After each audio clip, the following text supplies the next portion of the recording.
بسم اللہ الرحمن الرحیم۔ السلام علیکم ورحمۃ اللہ وبرکاتہ۔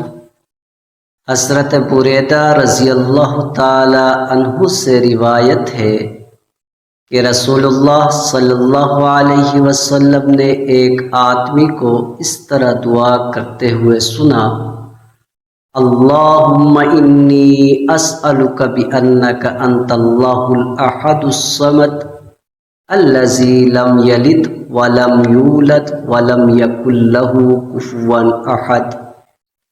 اللہم انی اسألک بأنک انت اللہ الاحد الصمد الذی لم یلد ولم یولد ولم یکن لہ کفوا احد۔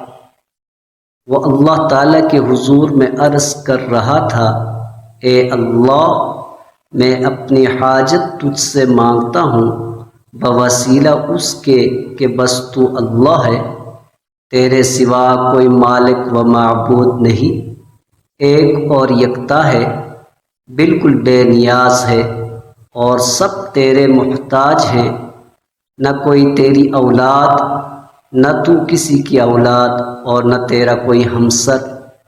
رسول اللہ صلی اللہ علیہ وسلم نے جب اس بندے کو یہ دعا کرتے سنا تو فرمایا کہ اس بندے نے اللہ سے اس کے اسم اعظم کے وسیلے سے دعا کی ہے، جب اس کے وسیلے سے اس سے مانگا جائے تو وہ دیتا ہے، اور جب اس کے وسیلے سے دعا کی جائے تو وہ قبول کرتا ہے۔